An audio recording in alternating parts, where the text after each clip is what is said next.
Hai, saya Foni, penulis buku pedoman lengkap profesional SDM Indonesia dan buku pedoman lengkap soft skill, kunci sukses dalam karir, bisnis, dan kehidupan pribadi.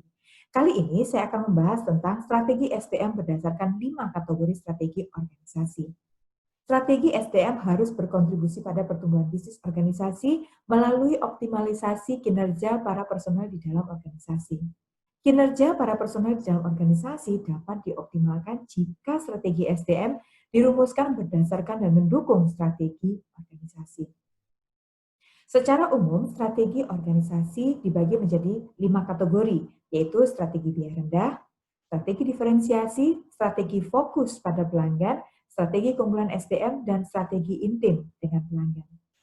Berikut adalah strategi SDM berdasarkan 5 kategori strategi organisasi. Yang pertama, strategi SDM berdasarkan strategi biaya rendah. Pada strategi biaya rendah, organisasi memproduksi barang dan jasa dengan biaya rendah, dalam jumlah besar, menggunakan teknologi yang tepat, mempermudah dalam memperoleh bahan baku, meminimalkan biaya iklan dan biaya penelitian karena sebagian besar hanya meniru proses produksi dan produk yang sudah ada di pasaran, menjual dengan harga bersaing, tidak menekankan pada loyalitas merek, dan mengambil margin atau keuntungan dari volume penjualan. Sehingga strategi SDM berdasarkan strategi biaya rendah adalah dengan melakukan efisiensi pada upah karyawan, meningkatkan produktivitas, merancang organisasi dengan struktur yang tersentralisasi dan pengambilan keputusan yang terpusat, menerapkan standarisasi pekerjaan dan rotasi jabatan, serta menerapkan upah berdasarkan volume produksi. Yang kedua, strategi SDM berdasarkan diferensiasi.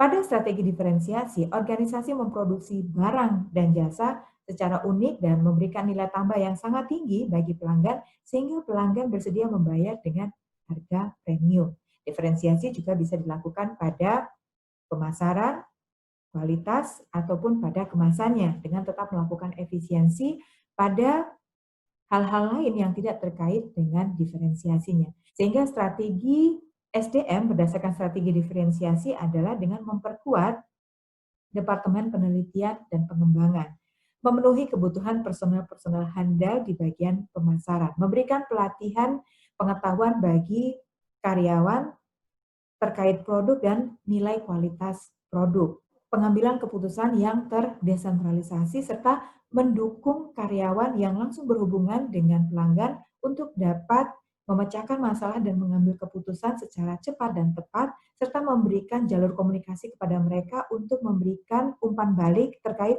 perbaikan produk dan layanan. Yang ketiga, strategi SDM berdasarkan strategi fokus pada pelanggan. Pada strategi fokus pada pelanggan, organisasi fokus untuk melayani sekelompok pelanggan, baik berdasarkan segmen pasar tertentu ataupun lokasi geografis. Sehingga strategi SDM berdasarkan strategi fokus pada pelanggan adalah dengan memberikan pelatihan pengetahuan bagi karyawan terkait produk dan nilai kualitas produk, merekrut dan mempertahankan karyawan yang berorientasi pada pelayanan pelanggan, serta memilih karyawan-karyawan yang terampil dan cakap dalam membantu pelanggan. Yang keempat, strategi SDM berdasarkan strategi keunggulan SDM. Pada strategi keunggulan SDM, organisasi berinvestasi untuk meningkatkan dan mengembangkan kompetensi karyawan untuk mendukung keberhasilan organisasi dan dengan demikian meningkatkan nilai organisasi. Sehingga strategi SDM berdasarkan strategi keunggulan SDM adalah dengan membangun program perancangan organisasi yang inovatif, menyelaraskan rekrutmen dengan rencana strategis organisasi, mengidentifikasi dan mencari tipe karyawan yang dibutuhkan di masa depan, mengakomodasi nilai-nilai yang dicari karyawan seperti work-life balance, dan menerapkan fleksibilitas dalam lokasi dan waktu kerja serta pengembangan karir. Yang kelima, strategi SDM berdasarkan strategi intim dengan pelanggan.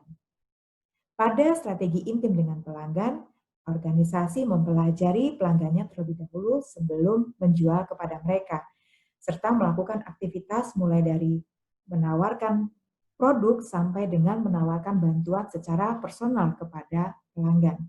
Dengan demikian, strategi SDM berdasarkan strategi intim dengan pelanggan adalah dengan memberikan pelatihan pengetahuan bagi personel terkait produk dan nilai kualitas produk, merekrut dan mempertahankan karyawan yang berorientasi pada pelayanan pelanggan, memilih karyawan-karyawan yang terampil dan cakap dalam membantu pelanggan, serta mendukung karyawan untuk memecahkan masalah dan mengambil keputusan secara cepat dan tepat terhadap pelanggan.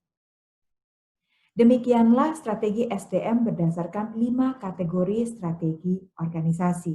Pastikan Anda sebagai profesional SDM menjalankan strategi SDM dengan berdasarkan pada strategi organisasi untuk memastikan strategi SDM berkontribusi pada pertumbuhan bisnis organisasi. Selengkapnya dapat Anda baca dalam buku pedoman lengkap Profesional SDM Indonesia yang dapat Anda peroleh di PPM Bookstore. Terima kasih sudah menyaksikan, semoga bermanfaat dan sampai jumpa.